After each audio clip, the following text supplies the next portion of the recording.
اس کا زمانہ اب قریب ہے۔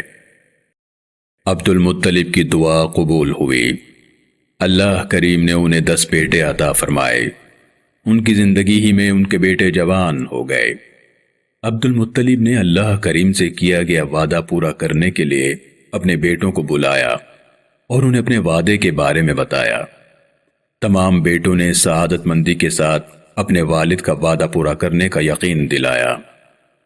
جس بیٹے کے نام بھی قرہ نکلا وہ اس قربانی کے لیے حاضر ہوگا۔ کعبے کے فال نکالنے والے کو اس کام کے لیے فال نکالنے کا کہا گیا۔ ہر تیر پر ایک بیٹے کا نام لکھا گیا۔ فال نکالی گئی تو فال اس وقت تک سب سے چھوٹے بیٹے عبداللہ بن عبد المطلب کے نام نکلی۔ یہ یاد رکھیے کہ عبد المطلب کے بیٹے عباس، حمزہ اور مقوم بعد میں پیدا ہوئے تھے۔ عبداللہ کمال سعادت مندی سے ہوش و حواس میں مطمئن رہے۔ کیسے ممکن ہے کہ اس نازک لمحے پر شیطان نے انہیں بہکایا نہ ہو، لیکن اس قربانی کے لیے عبداللہ اپنے دادا اسماعیل کی طرح تیار تھے۔ اس وقت عبداللہ کی عمر 20 برس تھی۔ عالم شباب اور مردانہ وجاہت اپنے عروج پر تھی۔ عبد المطلب اپنے وعدے پر قائم تھے۔ انہوں نے عبداللہ کی قربانی کے لیے چھری منگوائی۔ گھر والوں کو جب بیٹے کی قربانی کے بارے میں علم ہوا تو انہوں نے عبد المطلب کو روکنا چاہا۔ گھر کی ساری خواتین انہیں سمجھانے اور روکنے کی کوشش کرنے لگی۔ عبد المطلب کی بیویاں، ان کی بیٹیاں، ان کی بہویں سب موجود تھیں۔ سب کے چہرے اترے ہوئے تھے۔ بیٹا یا بھائی قربان کرنا آسان کب ہے؟ دوسرے قبیلوں کے سردار بھی آ گئے۔ عبداللہ کے ماموزاد مغیرہ بن عبداللہ بن عامر مخزومی نے کہا، خدا کی قسم، جب تک بچاؤ کی ساری تدبیریں ناکام نہ ہو جائیں تم اپنے بیٹے کو قربان نہیں کر سکتے۔ اسے بچانے کے لیے ہمیں اپنا سارا مال بھی قربان کرنا پڑا تو ہم کر دیں گے۔ کافی کوشش کے بعد عبد المطلب اس بات پر راضی ہوئے کہ حجر کی کاہنہ سے رہنمائی حاصل کی جائے، جس کا نام قطبہ ہے۔ قطبہ پورے عرب میں اپنی ذہانت اور علم کے لیے مشہور تھی۔ حجر مکہ سے 236 کلومیٹر دور شمال مشرق میں واقع ایک قصبہ ہے۔ یہ یثرب سے جنوب مغرب میں 281 کلومیٹر دور ہے۔ اونٹ کی مسافت تقریباً 6 دن ہے۔ سب لوگ مل کر اس مقصد کے لیے حجر روانہ ہوئے۔ سارا راستہ پریشانی میں گزرا۔ مسافروں کو دیکھ کر لگتا تھا جیسے ان میں جان ہی نہیں ہے۔ کوئی کسی سے بات نہیں کر رہا تھا۔ کسی کو بھی یقین نہ تھا کہ اس قربانی کا کوئی بدل ہو سکتا ہے۔ بس معمولی سی امید تھی جس کے سہارے وہ حجر کی طرف رواں تھے۔ حجر کا سفر پہلے کبھی اتنا لمبا اور مشکل نہ تھا جتنا اب محسوس ہو رہا تھا۔ دن نکلتا تھا تو رات نہیں آتی تھی۔ رات آنے کے بعد ختم ہونے کا نام نہ لیتی تھی۔ حجر پہنچ کر معلوم ہوا کہ قطبہ 450 کلومیٹر دور شمال میں خیبر میں رہتی ہے۔ ایک اور صبر آزما سفر سامنے تھا۔ کوئی چارہ بھی نہ تھا۔ سب لوگ خیبر پہنچے۔ کاہنہ سے مل کر معاملے کی سنگینی کا اظہار کیا۔ کاہنہ نے ساری بات سننے کے بعد کہا، مجھے 1 دن کی مہلت دو، میں تمہیں کل اس کا حل بتاؤں گی۔ اگلے دن سب دوبارہ اس کاہنہ کے پاس تھے۔ اس نے پوچھا، تم لوگوں میں ایک جان کی دیت یعنی جان کا بدلہ کتنا ہے؟ جواب دیا گیا، 1 جان کی دیت 10 اونٹ ہے۔ قطبہ کہنے لگی، تم لوگ واپس مکے جاؤ، عبداللہ اور 10 اونٹوں کی قربانی کے درمیان فال نکالو۔ اگر فال عبداللہ کے نام ہی نکلے تو 10 اونٹ اور جمع کر کے دوبارہ فال نکالو۔ ایسا اس وقت تک کرتے رہنا جب تک فال اونٹوں کے نام نہ نکلے۔ جب فال اونٹوں کے نام نکلے تو سمجھ لینا کہ تمہارا خدا اس قربانی کے بدلے پر راضی ہو گیا ہے۔ سارا قافلہ اس کے بعد مکے واپس آ گیا۔ واپسی پر ماحول کچھ بہتر تھا۔ انہیں امید ضرور تھی کہ عبداللہ کے بجائے اونٹوں کی قربانی کی کوئی نہ کوئی صورت نکل آئے گی، مکہ پہنچ کر ایک مرتبہ پھر کعبے کے فال نکالنے والے کو فال نکالنے کا کہا گیا۔ اس بار کم و بیش سارا شہر فال نکالتے وقت کعبے میں موجود تھا۔ بات ہی اتنی بڑی تھی، قریش کا سردار اپنے بیٹے کی قربانی کرنے کو تیار تھا۔ اب فال عبداللہ اور 10 اونٹوں کے درمیان نکالی گئی۔ یہ کیا؟ فال ایک مرتبہ پھر عبداللہ کے نام نکلی۔ اب اونٹوں کی تعداد 20 کر دی گئی۔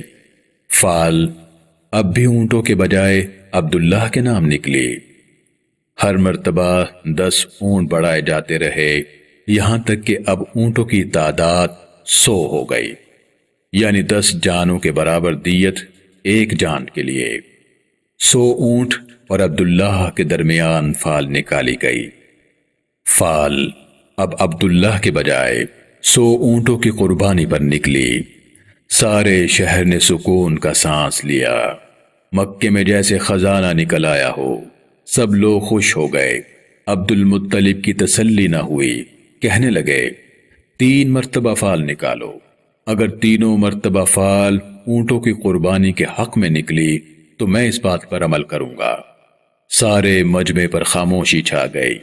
سب لوگ دعا مانگ رہے تھے کہ فال اونٹوں کی قربانی کے حق میں نکلے۔ 3 مرتبہ مسلسل اونٹوں کی قربانی کے لیے فال کا نکلنا آسان نہ تھا۔ کعبے کے فال نکالنے والے نے ایک مرتبہ پھر فال نکالی۔ فال 100 اونٹوں کی قربانی کے حق ہی میں نکلی۔ اب سارے لوگوں کی سانسیں رکی ہوئی تھی۔ ایسا سما تھا کہ جسم کاٹو تو لہو نہ ہو۔ سب لوگ خاموش تھے اور دل سے دعا مانگ رہے تھے کہ اونٹوں کی قربانی ہی قبول ہو جائے۔ فال نکالی گئی تو تیسری مرتبہ بھی فال 100 اونٹوں کے حق ہی میں نکلی۔ مکے میں گویا جشن کا سما تھا۔ سب لوگ اپنے اپنے انداز میں شکر ادا کر رہے تھے۔ عورتیں خوش تھیں کہ اتنا پیارا جوان بیٹا قربانی سے بچ گیا۔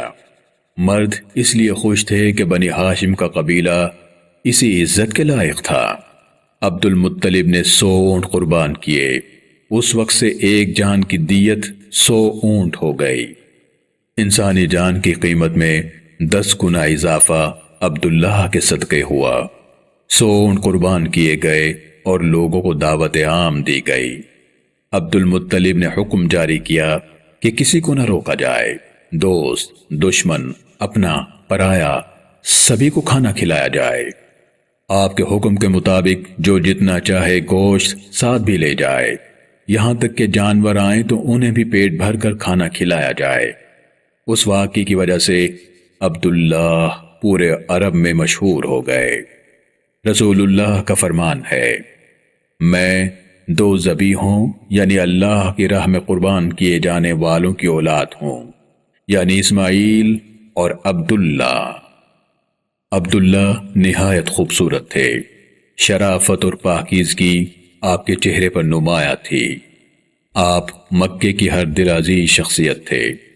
ان کے تمام بھائی اور ان کے والد عبداللہ سے محبت کرتے تھے۔ آپ گھر کی خواتین کی آنکھوں کا تارا تھے۔ آپ کے چہرے پر روشنی، تازگی اور نور برستا تھا۔ مکے کی لڑکیاں آپ سے شادی کی خواہش رکھتی تھیں۔ عبداللہ اپنے زمانے کے یوسف تھے۔ عبداللہ بہت حیادار تھے۔ آپ کی نظریں ہمیشہ نیچی رہتی۔ آپ کی طبیعت میں تواضع تھا۔ عبداللہ کی شادی کی فکر ہوئی تو عبد المطلب کو اپنے بیٹے کے لیے ایسی لڑکی کی تلاش تھی جو حسب و نسب کے ساتھ ساتھ عفت اور پارسائی میں بھی یکتا ہو۔ عبداللہ تجارت کے غرض سے قافلوں کے ساتھ دوسرے ملکوں میں جایا کرتے تھے۔ ایک مرتبہ عبداللہ تجارتی قافلے کے ساتھ ملک شام گئے۔ عبداللہ کو دیکھ کر شام کے یہودی پہچان گئے کہ یہ آخری نبی کے والد ہیں۔ انہوں نے کئی بار کوشش کی کہ عبداللہ کو قتل کر دیا جائے۔ اللہ کریم کی حفاظت میں عبداللہ ہر مرتبہ یہودیوں سے محفوظ رہے۔ ایک دن ملک شام کے جنگلوں میں عبداللہ شکار کے لیے گئے۔ یہودیوں نے عبداللہ کو اکیلا دیکھ کر قتل کرنے کا ارادہ کیا۔ قبیلہ بنی زہرہ کے سردار وہب بن عبد مناف بھی آس پاس تھے۔ انہوں نے دیکھا کہ ایک مخلوق جو شکل و صورت سے انسانوں سے مختلف ہے عبداللہ کی حفاظت کے لیے آئی اور اس نے یہودیوں کو مار بھگایا۔ وہاب بن عبد مناف نے دیکھا تو انہیں عبداللہ بن عبد المطلب سے محبت اور عقیدت ہو گئی۔ انہوں نے چند دوستوں کے ذریعے عبد المطلب کو اپنی بیٹی کے لیے عبداللہ سے نکاح کا پیغام بھجوایا۔ یہ رشتہ طے ہونے سے پہلے ہی وہاب بن عبد مناف وفات پا گئے۔ انہی دنوں عبد المطلب ایک تجارتی قافلے کے ساتھ یمن گئے۔ تاجروں کے درمیان بیٹھے ہوئے عبد المطلب نے بات کی تو ان کی آواز سن کر اسی محفل میں بیٹھا ایک یمنی بوڑھا کہنے لگا، کیا اب میں آپ کو چھو سکتا ہوں؟ عبد المطلب اس سوال پر حیران ہوئے، لیکن اس کی عمر کو دیکھ کر اسے اجازت دے دی۔ وہ بوڑھا شخص الہامی کتابوں کا عالم تھا۔ اس کی بینائی بہت کمزور ہو چکی تھی۔ وہ سہارا لیتا ہوا عبد المطلب کے پاس آیا، آپ کے چہرے کو ہاتھ لگایا اور پھر ناک کو اچھی طرح ٹٹولنے لگا۔ عبد المطلب حیران تھے کہ یہ بزرگ آخر چاہتے کیا ہیں۔ بزرگ کی طرف دیکھا تو اس کے چہرے پر خوشی پھیلی ہوئی تھی، ایسے لگا جیسے اس شخص کو من کی مراد مل گئی ہو۔ بولا، سردار آپ کو مبارک ہو، میں آنے والے وقت میں نبوت اور بادشاہت دونوں آپ کے خاندان میں دیکھ رہا ہوں، لیکن ان میں سے ایک آپ کو قبیلہ بنی زہرہ کے ذریعے سے ملے گی۔ عبد المطلب ان دنوں عبداللہ کا گھر بسانے کی تیاریوں میں تھے۔ یمن سے واپس آئے تو اسی مقصد سے یثرب جانے کا ارادہ کیا۔ بنی زہرہ قصی کے بڑے بھائی زہرہ کی اولاد ہے۔ قبیلہ ہم پلہ بھی تھا اور ان کی خواہش بھی عبد المطلب تک پہنچ چکی تھی۔ سیدہ آمنہ اپنے والدہ سے اکیلی اولاد ہے۔ وہاب بن عبد مناف کی وفات کے بعد ان کے بھائی وہیب بن عبد مناف سے ملاقات ہوئی۔ وہیب کی اپنی بیٹی حالہ بھی شادی کی عمر کو پہنچ چکی تھی۔ بی بی آمنہ بنت وہب کی شادی عبداللہ سے طے پا گئی اور ان کی چچا زاد بہن حالہ کی شادی عبد المطلب سے۔